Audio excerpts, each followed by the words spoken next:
Life After Prison. By Silence You. Kabanata 801-810. Naiintindihan ko. Babalik tayo dito.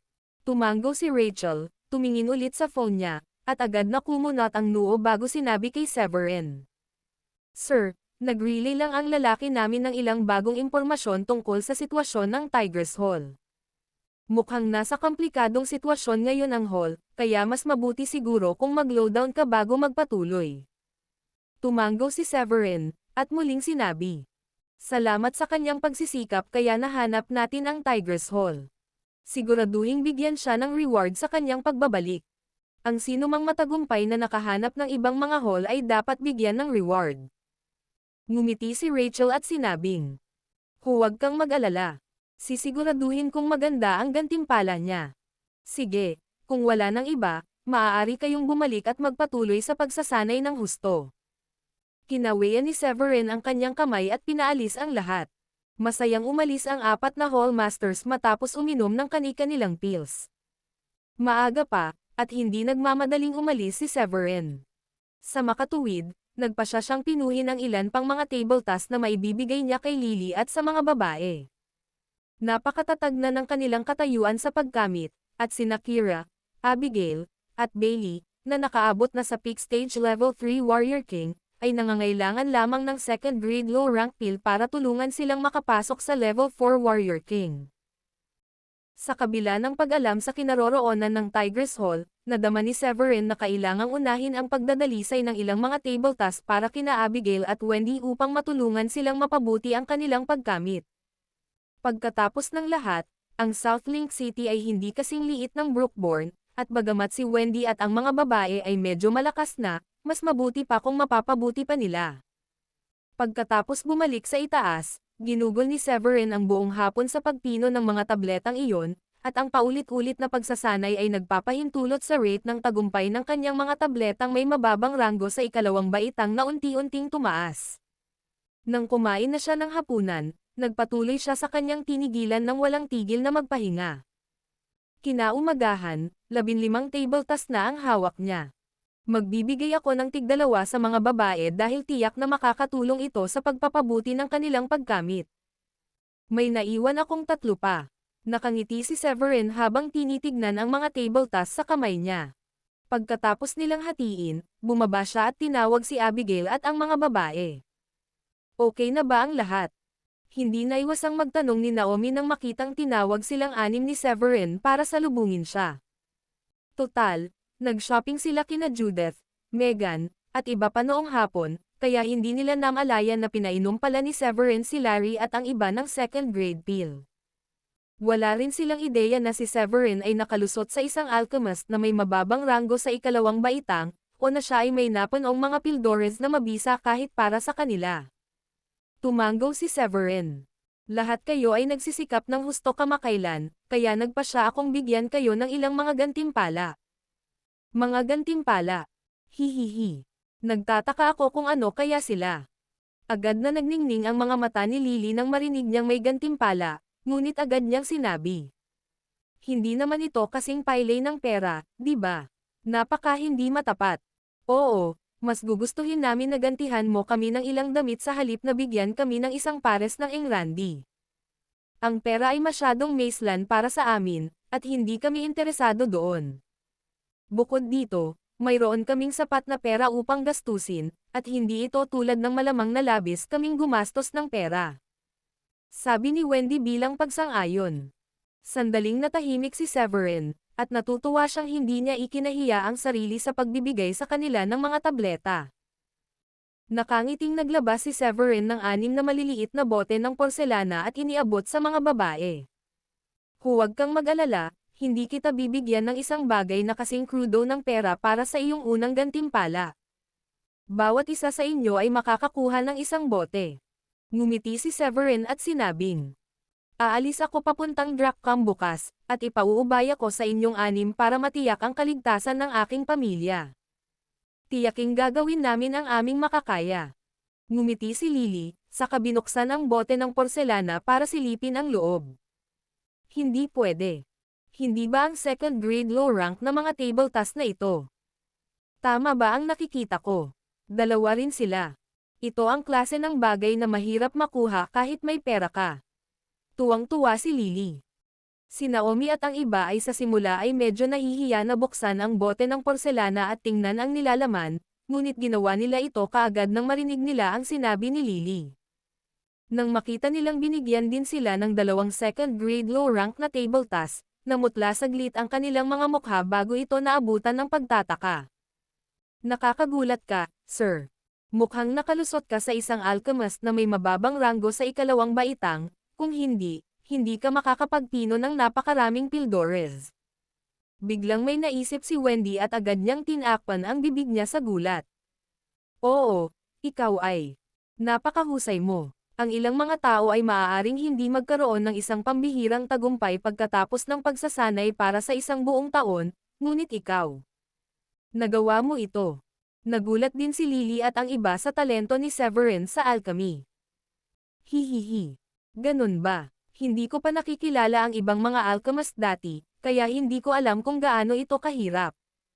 Humalaklak si Severin, at halos himatayan ang 6 na babae sa kanyang harapan dahil sa sinabi nito. Okay, pinainom ko na sa inyo ang mga table tasks, para makapagpahinga na ako sa wakas. Nakabili na rin ako ng flight ticket para sa paglalakbay ko bukas. Ngumiti si Severin sa huling pagkakataon bago iniwan ang 6 na babaeng nakatingala sa kanya habang siya ay umalis. Ano? Pupunta ka sa Drakcom. Sabay na wika ni Diane at Sheila nang mabalitaan nilang pupunta si Severin kay Drakcom kinabukasan. Oo, nasa Drakcom ang Tigress Hall, kaya wala akong pagpipilian kundi pumunta doon. Tumanggo si Severin, at medyo nasasabik na sinabi. Hindi ko alam ang antas ng pagkamit ng pinuno ng Tigress Hall, ngunit inaasahan kong isa na siyang Warrior King. Sana, hindi lang sila isang profound master, o kung hindi, kailangan pa nilang magkaroon ng isang pambihirang tagumpay sa pagkamit. Ngumiti si Diane at sinabing. Ang Drakcom ay isang malaking lungsod, at masasabi ng isa na ito ay halos kapareho ng antas ng Southlink City. Ito rin ay isang napaka-maunlad na lungsod na may maraming malalakas na tao. Kung maaari nilang itatag ang kanilang mga sarili doon, halos tiyak na hindi sila magiging masyadong mahina. Bilang pinuno ng bulwagan, naniniwala ako na siya ay magiging isang Warrior King. Hindi napigilan ni Severin na mapangiti at sabihin. Hindi tayo makatitiyak. Kung tutuusin, palaging may mas maliliit na puwersa sa bawat malaking lungsod, at ang malalaking puwersa ay kadalasang naglalaan ng oras upang paunlarin ang kanilang mga sarili mula sa isang bagong puwersa. Laging magiging mahirap para sa mas maliliit na puwersa na mabuhay sa maraming malalaking puwersa.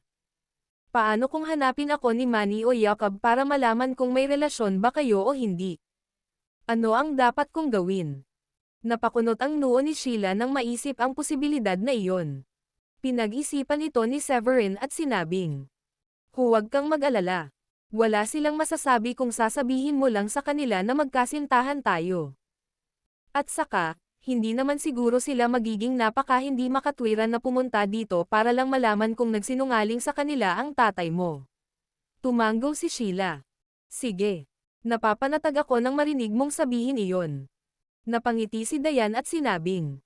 Nagpaplano kami ni Sheila na mag-shopping, kaya dahil aalis ka bukas, bakit hindi kasamahan namin mag-shopping ngayon kung wala kang ibang gagawin?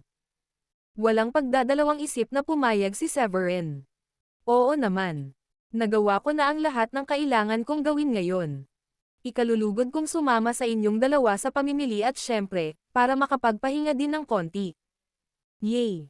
Napatalon si Sheila sa tuwa at pumalakpak ng mga kamay nang marinig na sasamahan sila ni Diane sa pamimili ni Severin.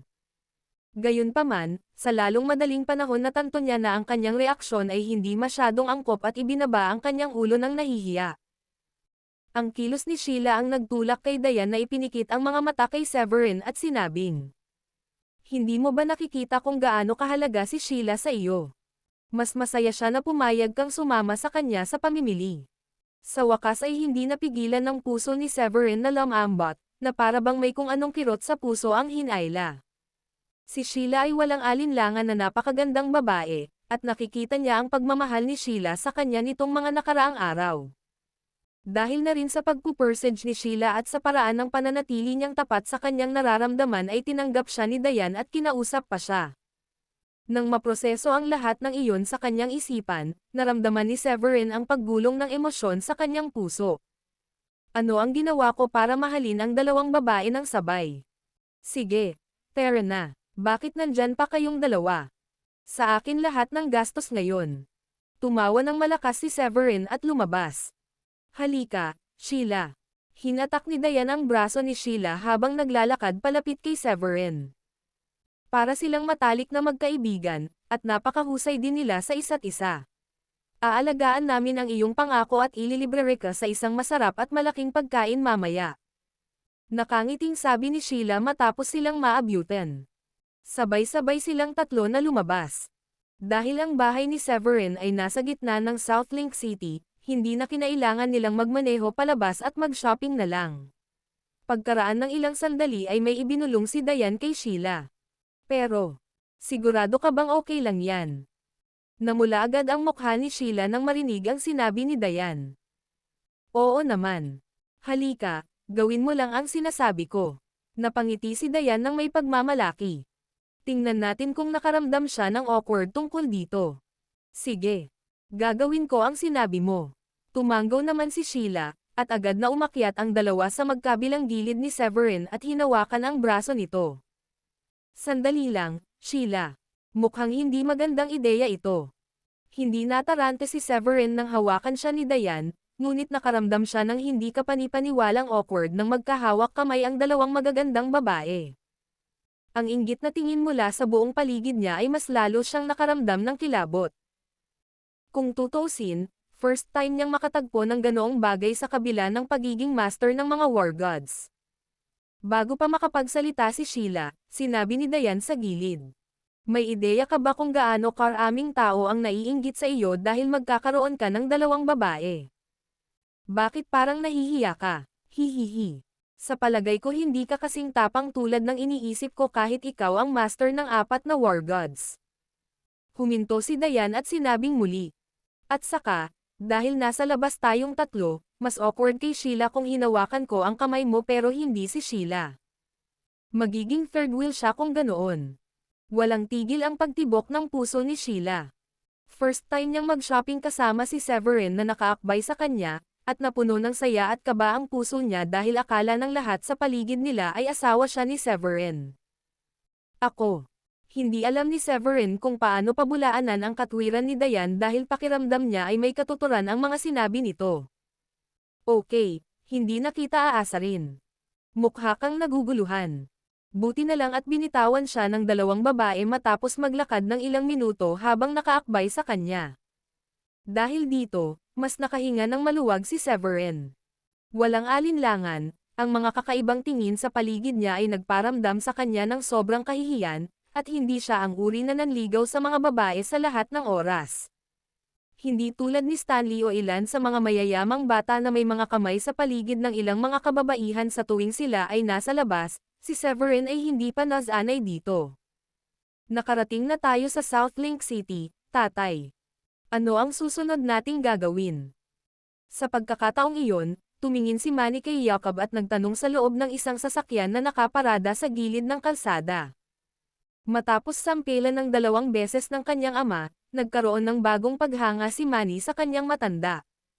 Pakiramdam niya ay isang matalinong tao ang kanyang ama na inilapit sa kanyang dibdib ang mga bagay-bagay at kasing tuso niya sa pagkalkula. Marami pang dapat matutunan si Manny sa kanya. Subukan natin at subukan sila upang makita kung sila ay isang tunay na mag-asawa. Kung hindi sila, pagkatapos ay maaari tayong magpatuloy upang ilagay ang presyon kay Zachariah. Kasunod ng maikling paghinto, sinabi ni Jacob. Kung ganoon nga, baka kailanganin nating isulong ang plano na hayaan ang ating Grand Elder at pangalawang Elder na paslangin si Severin. Kung tutuusin, ayaw na nating maghintay hanggang sa ikasal si Sheila bago tayo gumawa ng anumang aksyon, dahil nangangahulugan iyon na ikakasal ka sa isang balo. Ang ating pamilya ay isang prestihiyoso, at hindi ko nais na kami ay maging puno ng biro kapag nalaman ng mga tao na ang aking anak ay nagpakasal sa isang balong babae. Labis ang tuwa ni Manny sa narinig at agad namang pumayag. Tama ka tatay. Di bale kung genuine ang relasyon ni Sheila kay Severin dahil papatayin pa rin namin siya maaga o huli. Hindi ko malalampasan ang kahihiyan na nabully ako sa kanya maliban na lang kung mamatay siya. At saka, kung nabubuhay pa siya, malamang na hindi ka magkakaroon ng pagkakataon na maging gobernador. Kahit pakiramdam ko ay hindi patas na inagaw niya ang posisyong iyon sa iyo. Isang kislap ng kasamaan ang lumitaw sa mga mata ni Jacob. Palagi kong babawiin kung ano ang nararapat sa akin. Naramdaman ko lang na masyadong maaga pagkatapos ng pagtatalaga upang gumawa ng anumang aksyon, at hindi matalino na patayin natin siya dahil baka tayo ang maging pangunahing sospek. Gayunpaman, kung kasama niya si Sheila, marahil ay maaari nating isulong ang plano ng mas maaga. Tumanggo si Manny. Ano man ito, ang batang iyon ay hindi kailanman magiging katugman ng aming Grand Elder at Second Elder. Hanggat hindi siya nabibigyan ng pagkakataong makatakas, mamamatay siya sa isang iglap, at walang ebidensya na mag-uugnay sa atin sa kanyang kamatayan. Walang magiging mas matalino kung pananatilihin nating selyado ang ating mga labi. Kung ang masama ay dumating sa pinakamasama, lumuhad na lang tayo, humingi ng tawad, at magbayad ng pera kay Regan para tumstigo siya para sa atin at tumulong na patunayan ang ating pagiging inosente. Oy, sir, hindi ba Severin iyon? Nagulat ang driver habang itinuro ang isang plaza sa unahan. Siya nga. Kasama niya ang asawa niya, at kamukha ni Sheila ang babae. May kasama siyang dalawang babae na mamimili. Malungkot ang ekspresyon ni Manny nang makita ang sitwasyon. Gago siya. Bakit kailangang may gusto sa kanya ang mga babaeng gusto ko? Pagkatapos ay huminto siya saglit bago sinabi sa kanyang ama. Kung tutusin, maaaring tunay na mag-asawa sina Severin at Sheila, kung hindi, hindi siya makakasama sa pamimili nito at ng kanyang asawa. Nagiging awkward para sa kanya sa sitwasyong iyon. Nagstay pa siya sa South Link City ng mag-isa kahit na nakabalik na ang kanyang pamilya sa Brookborn. Tumanggo ang driver bilang pagsang-ayon. Kapag sinabi mo iyon, hindi sana nagsinungaling si Zachariah sa atin, at hindi na natin kailangang subukan pa. Malamang umunlad ang kanilang relasyon sa puntong malapit na silang ikasal. Maswerte si Severin na nagkaroon ng dalawang magagandang asawa. Naikuyom ni Manny ang kanyang kamao, at marahas na sinabi. Sana mapatay ko si Severin ngayon din, tatay. Sobrang bigo ako ngayon. Umiling si Jacob. Hanggat hindi ka makapaghintay na patayin siya, sa kasamaang palad ay hindi ito ang tamang panahon. Ang pagpatay sa kanya ngayon ay nangangahulugang kailangan mo ring patayin sina Diane at Sheila, kung hindi, malalaman nila na tayo ang pumatay sa kanya. Ano ang dapat nating gawin kung ipaalam nila sa isa sa mga war god? At saka, ang dalawa nating matatandang lalaki ay hindi pa handa na patayin siya habang nasa ilalim siya ng gabi. Mas mainam na tiyakin na walang makakakita sa mukha ng dalawang matanda upang walang mapupunta. Mali. Bagamat sobrang sama ng loob ni Manny, naunawaan niya ang loika sa pangangatwiran ni Jacob. Sa bandang huli, mapapangiti na lang siya at sabihin. Sige. Hayaan na lang natin siyang mabuhay ng 1 o 2 araw. At muli, maaari kang magpatuloy sa pagsubok sa kanila upang makita kung sila ay talagang nasa isang relasyon. Para sa ating lahat, baka nagsinungaling sa atin si Zachariah at agad na ipinaalam sa anak niya ang tungkol dito. Baka mamasyal lang si Sheila kasama si Severin at ang asawa niya, at hindi iyon ebidensya ng relasyon nila. May posibilidad pa rin na siya ang maging third wheel para lang maiwasan ang pagdududa namin. Inihayag ni Jacob ang kanyang opinyon kay Manny. Naningkit ang mga mata ni Manny matapos marinig iyon. Tama ka, tatay. Pupunta ako at tingnan kung ano ang nangyayari. Binilisan ni Manny at ng kanyang mga bodyguard ang kanilang lakad at naglakad papunta sa direksyon ni Severin. Pagkatapos ay umarte siya na parang nasagasaan niya sila nang nagkataon habang paakyat kina Severin, Diane, at Sheila. Ah, ikaw pala gobernador. Ang tagal na, sir. Magalang na ngumiti si Manny at binati si Severin. Manny, bakit ka nandito? Agad na kumunot ang noo ni Severin. Total, tumawag lang si Zachariah noong nakaraang araw para ipaalam kay Sheila ang tungkol sa pagbisita ng mga lads sa Ballards. Sa biglaang pagpapakita ni Manny, Tila tiyak na dumating siya para subukan ang relasyon ni Severin kay Sheila. Bagamat hindi natakot si Severin sa mga lads, ayaw na niyang magkaroon pa ng problemang haharapin ni Sheila. Kung tutuusin, ang bawat segundo ng bawat araw ay napakahalaga sa kanya. Hinarap siya ni Sheila at tinanong. Oo, Mr. Manny, bakit ka nandito? Nabalitaan ko sa tatay ko kahapon na pumunta ka sa bahay namin para mag-propose ng kasal sa akin. Hindi pa ba nilinaw ng tatay ko ang mga bagay-bagay? Hindi napigilan ni Manny na mapangiti. Huwag kang magkakamali dito, pumunta ako sa South Link City dahil may kaibigan akong ikakasal sa loob ng 2 araw. Inimbitahan ako sa kasal, kaya napagpasyahan kong pumunta na lang ng ilang araw bago. Saka siyang umiti kay Sheila at sinabing, well, ito ay medyo isang sorpresa na nasa isang relasyon ka na sa gobernador, Miss Sheila. Ikaw ay isang kaibig-ibig, maganda, at magiliw na babae. Gusto ko sanang tumanda na may kasamang kasing kaibig-ibig, maganda, at magiliw na babae gaya mo, pero hindi ko akalain na malapit ka ng ikasal kay Mr. Severin. A bodyguard behind him then cooperated with Manny by saying, pabalik sa seremonya ng pagtatalaga noong isang araw, napansin namin na ang relasyon sa pagitan mo at ng gobernador ay hindi katulad ng isang mag-asawa. Nasasabi ko yan dahil hindi ka masyadong nakakasalamuha sa kanya noong araw na iyon, kaya hindi namin akalain na magkasama kayong dalawa. Nang marinig iyon ni Severin, malamig siyang ngumisi at nagpaliwanag. Inaasahan mo bang magyayakapan kami sa ganoong formal na okasyon? Parang hindi tama iyon, di ba? Oo nga. At saka, wala kang kinalaman kung siya at ako. Nilaybot ni Sheila ang mga mata niya kay Manny. Hinding-hindi ako maaakit sa isang tulad mo, hindi alintana kung magkasama kami ni Severin. Marahas na kumaibot ang mga labi ni Manny ng ilang beses bago niya pilit na ngumiti. Walang nakatitiyak, di ba, Miss Sheila? Hindi ka siguro naaakit sa akin ngayon kasi nasa relasyon ka pa, pero baka may pagkakataon na magustuhan mo ako kung hindi mo siya kasama. At saka, hindi mo ako gusto dahil hindi mo ako naiintindihan, at baka magbago ang pagtingin mo sa akin kapag nakilala mo na ako ng lubusan. Hihihi. Bakit kailangan pa kitang kilalanin? Isa ka lang bully at bastos na nambibiktima ng mga mahihinang babae. Kung hindi si Severin ang gobernador, sinubukan mong ilayo sa kanya si Diane. Ngumisi si Sheila at mas nandidiri sa lalaking nasa harapan niya. Malamig na ngumiti si Severin at sinabing, huwag kang hamarang sa amin, Mr. Manny. Ano ang sinabi niyong lahat? Galit na nagngangalit si Manny at walang ibang gusto kundi sakalin kaagad si Severin. Ang mga sulok ng kanyang mga labi ay marahas na kumikibot ng ilang beses, at nagngangalit ang kanyang mga ngipin bago sinabing, huwag mong isipin na ikaw ay mahusay dahil lang sa ikaw ay gobernador. Subukang huwag magsunog ng maraming tulay upang ang buhay ay maging mas madali para sa iyo sa hinaharap.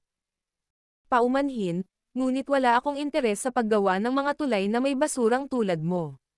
Medyo naiinip si Severin at nilagpasan sila kasama ang 2 babae. Upang higit pang may hatid ang kanyang punto kay Manny, kinuha ni Severin ang inisyatiba upang ilagay ang kanyang mga bisig sa baywang ni Diane at Sheila sa isang pambihirang intimate na paraan. Nagsimulang bumilis ang tibok ng puso ni Sheila matapos niyang yakapin ni Severin ang kanyang baywang, at napuno ng kaligayahan ang kanyang puso. Sa paghusga sa paraan ng pagdala nila sa kanilang sarili, sigurado akong mag-asawa sila. Tinawag siya ni Sheila bilang Severin sa halip na gobernador o Mister o Sir. Tama siya. Umalis din siya nang nakaakbay sa kanya, kaya mukhang hindi tayo niloko ni Zachariah. Lalaki si Severin, kaya maliban kung torpe siya, ito ay higit sa makatwiran para sa kanya upang panatilihin ang gayong magandang babae sa paligid niya. Paalala ng 2 sa mga bodyguard ni Manny.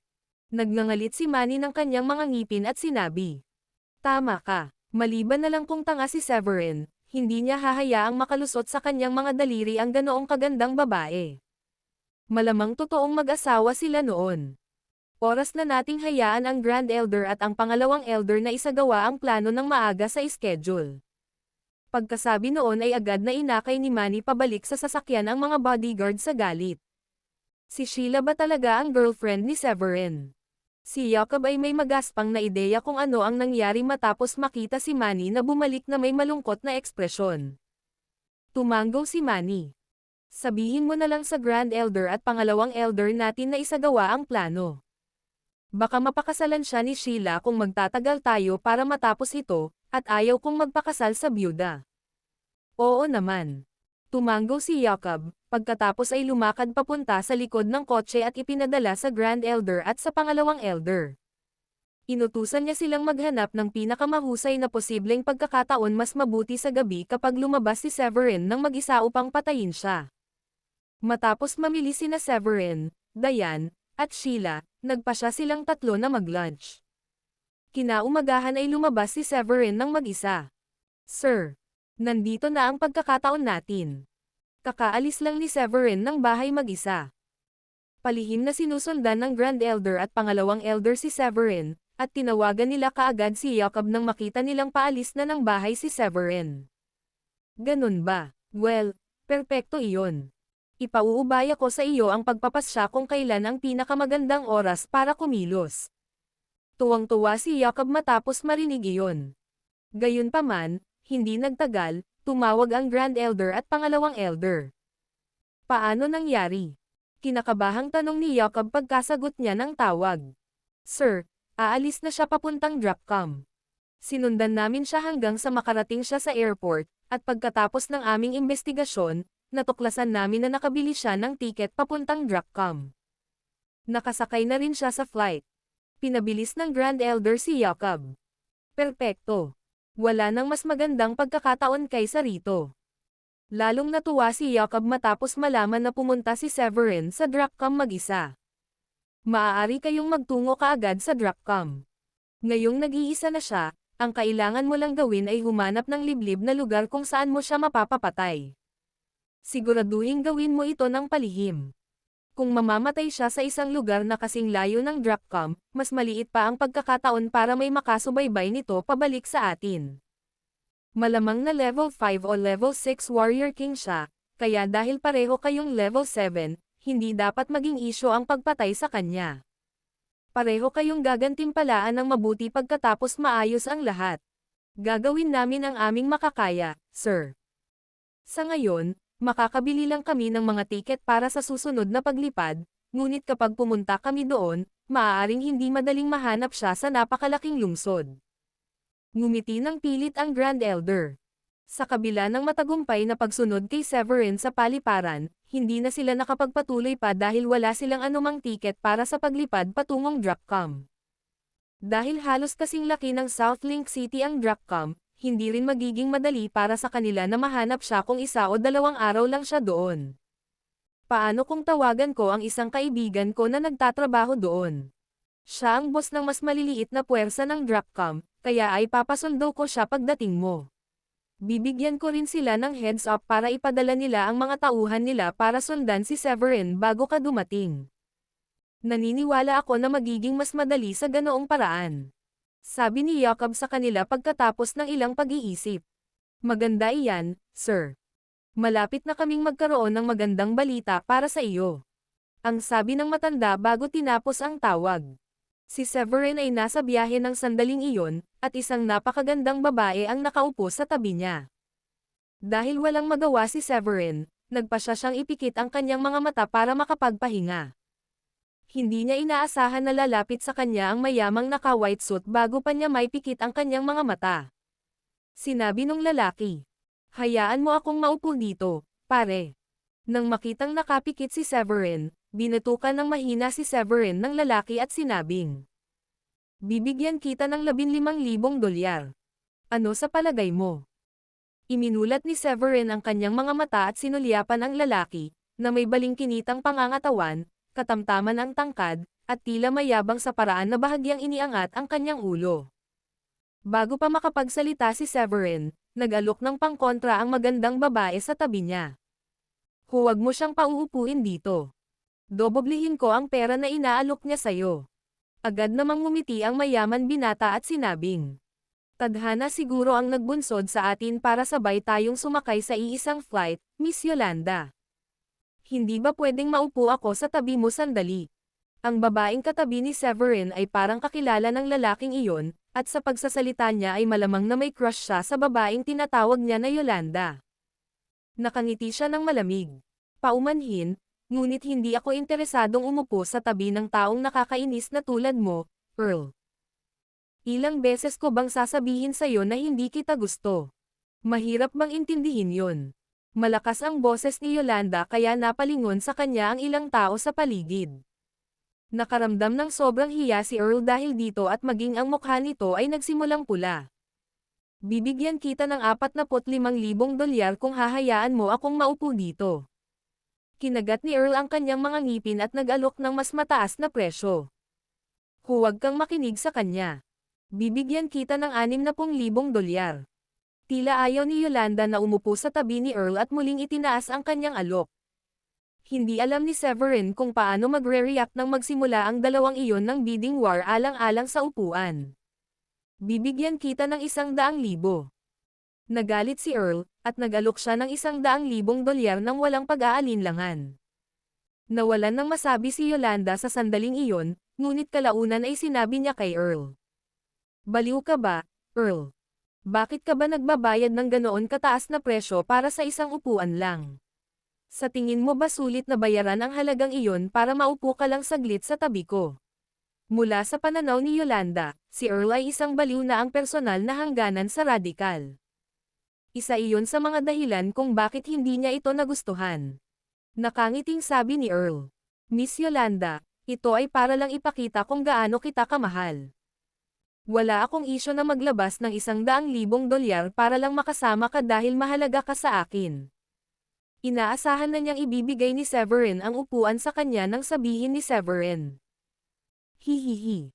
You two are interesting people. Naisipan mo bang itanong kung willing ba akong ibenta ang upuan na ito bago makipag-negotiate sa presyo? Nang marinig iyon ni Earl ay umasim ang mukha niya at sinabi niya kay Severin. Makakakuha ka ng $100,000 kung makikipagpalit ka lang ng upuan sa akin. Hindi palaging may pagkakataon kang makakuha ng librerag pera. Sa gulat ni Earl, ngumiti si Severin at sinabi. Mr. Earl, pasensya na talaga, pero akin itong upuan, at ayokong makipagpalit ng upuan sa iyo. Marahas na kumaibot ang mga labi ni Earl, dahil nangangarap siya na tatanggihan siya ni Severin kahit hindi itinaas ni Yolanda ang kanyang alok.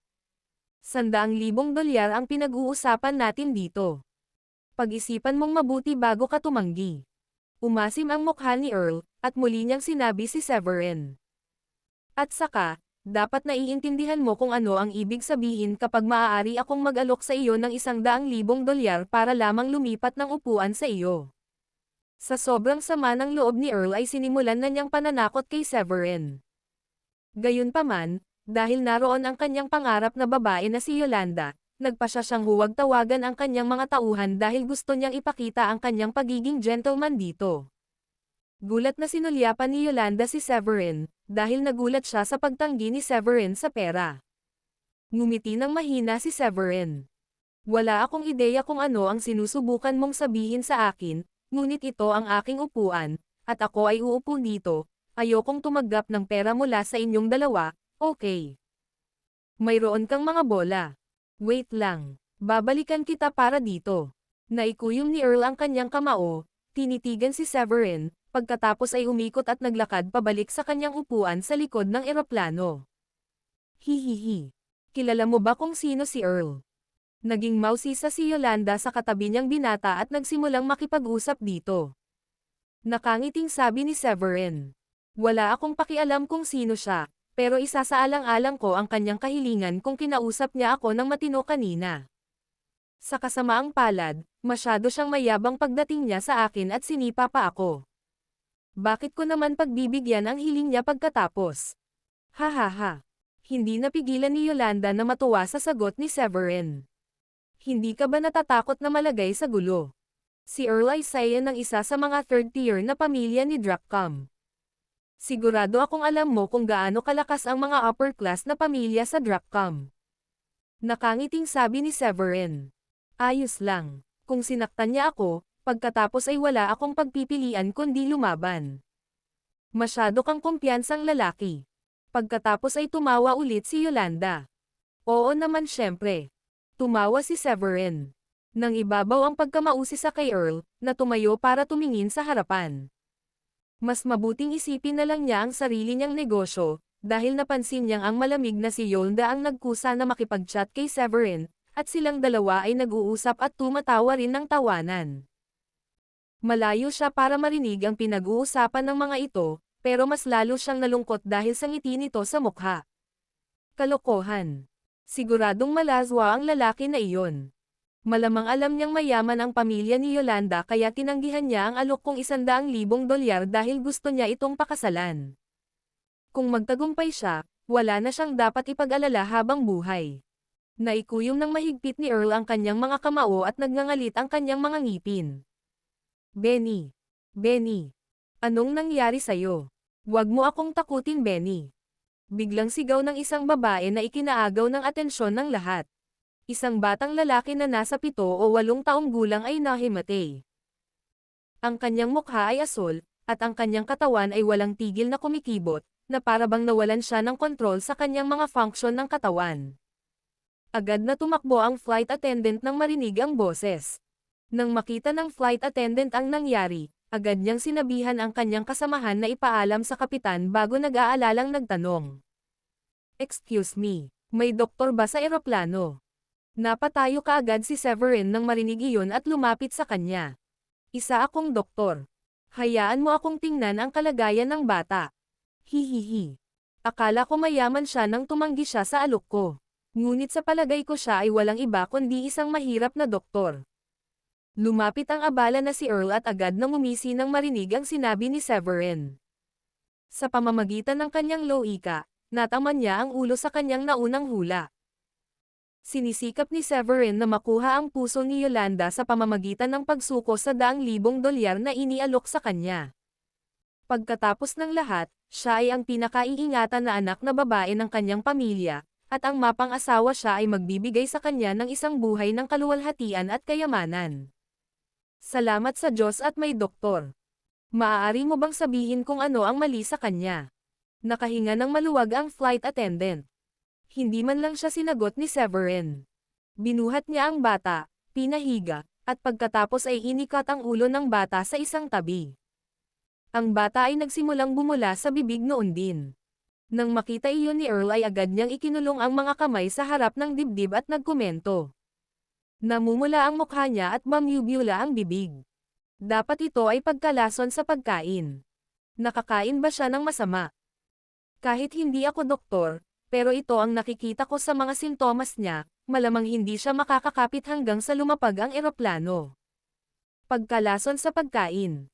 Ano ang dapat kong gawin ngayon? Paano ka nagkaroon ng food poisoning, Benny? Nanghina ang mga binti ng nasa katanghaliang gulang na babae dahil sa takot matapos marinig ang mga salita ni Earl, at agad siyang bumagsak sa lupa nang hindi alam ang susunod na gagawin. Lumingon si Severin, tumingin kay Earl ng malungkot na mukha, at sinabi. Huwag mo na lang puputulan ang maputh mo kapag wala kang naiintindihan. Mayroon lang epilepsy ang batang ito. Matapos kastiguhin si Earl ay sinabi nito sa ina ng bata. Huwag po kayong mag-alala ma'am. Hindi naman po malubha ang kanyang kalagayan, at mapapagaling ko po siya nang wala sa oras. Talaga? Well, maraming salamat, doktor. Hindi ko alam kung saang ospital ka galing. Pagkababa natin ng eroplano, ipinapangako kong magpapadala ako ng isang basket ng prutas sa iyong ospital.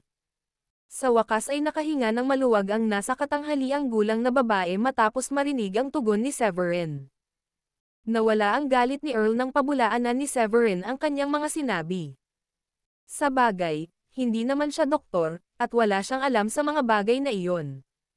Nakangiting sinabi ni Severin sa babae. Ma'am, hindi niyo na po ako kailangan padalhan ng fruit basket o anumang bagay na tulad nito. Bilang isang doktor, dapat kaming tumulong kailanman at saan man kung kailangan ang aming mga serbisyo. Tsaka hindi rin po ako nagtatrabaho sa ospital. Natigilan ang babae nang mabalitaan niyang hindi nagtatrabaho si Severin sa isang ospital. Pagkatapos ay ngumiti at sinabing, nagmamay-ari ka ba ng klinik kung gayon? Gayunpaman, Hindi niya inaasahan na maglalabas ng silver needle si Severin habang nakangiting tumutugon. Klinik. Wala din akong klinik. Sandali lang, kung wala kang klinik at hindi ka doktor sa ospital, may medical license ka ba? Tinanong ni Earl si Severin na para bang nakahanap na siya ng ibang paraan ng pag-atake. Umiling si Severin. Wala naman ako, pero sa tingin ko hindi naman importante basta't sapat ang medical skills ng doktor para gumaling ng mga sakit ng ibang tao. Kahanga-hanga. Wala ka man lang lisensya para magsagawa ng panggagamot. Sa tingin ko ay nagsisinungaling ka lang. Isa ka lang quack doctor, at ang pinakamasamang uri din. Kanina pa naligay sa nakakahiyang sitwasyon si Earl, pero nang malaman niyang walang lisensya si Severin para mag-practice ng medisina, agad niyang sinabi sa nasa katanghaliang gulang na babae. Hindi ka ba natatakot na ang pagtrato niya ay mapatay ang anak mo?